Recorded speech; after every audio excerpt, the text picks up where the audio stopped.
I know that you probably saw Kamala Harris. She said that she's advocating for some kind of law that would make any abortion legislation that the state tried to pass, it would have to go through the Department of Justice to see if it matched up with Roe v. Wade, which I believe is a violation of federalism. So it seems to me like they're the ones that actually want to impose their ideological views on everyone, no matter what state you live in, no matter what religion you have, no matter what your view is.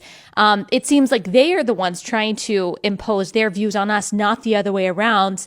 And I think a lot of people are confused about, how do we confront that? Well, there's no question that's the case. I mean, take another example that's come up in the past several weeks. So the Trump administration put forward a regulation that redrew Obama-era regulations, and it said federal funding is now available to adoption agencies that prefer traditional couples over same-sex couples. Okay, this seems absolutely uncontroversial to me. They will fund adoption agencies that adopt out to same-sex couples, and they will fund adoption agencies that do not adopt out to same-sex couples, mainly Catholic adoption agencies. And the left went nuts. Their suggestion was that the federal government cannot fund in any way an adoption agency that prefers traditional couples, even though there are perfectly logical secular reasons why you might want to do that, namely that a child needs a mother and a father, and that women and men are different, and that mothers and fathers provide different things to children, as every social study science study ever done suggests. Yeah. Right?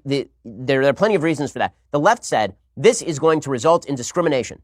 How? We're not defunding any of the adoption agencies that allow same-sex adoptions. The answer, according to the left, was, well, because this regulation is now allowing traditional couples to adopt through these adoption agencies, because of that, what they are really doing is they are allowing these Catholic agencies to continue to discriminate. So the federal government has to force the Catholic agencies into the box that we want them to be in, or they have to shut down. And we would prefer that they shut down to children being adopted by traditional couples through a Catholic adoption agency. Okay, that is government compulsion. And the left wants that sort of government compulsion.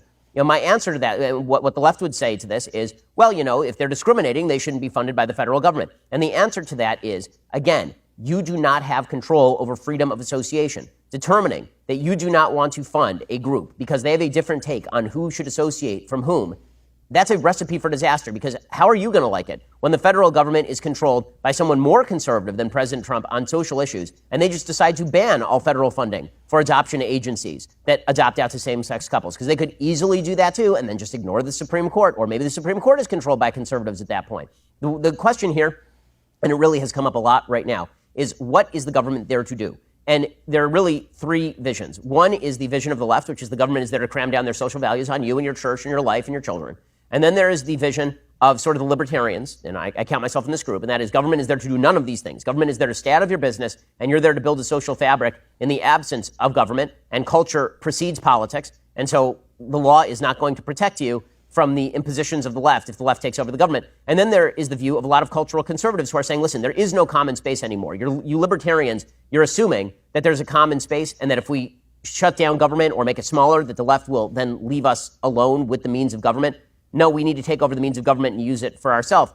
I think that is an interesting debate, but I think that in the end, I don't know how you get to, in today's day and age, explaining to Americans that the government should be forcibly imposing itself in favor of conservative social issues when the government is currently, from Republicans and Democrats, cramming down social issues leftism on the American people. It seems to me a lot easier argument and a lot more logical argument, and one that I think is true to founding vision, to say, at least on the federal level, that the government does not have a role in all of this, leave people alone.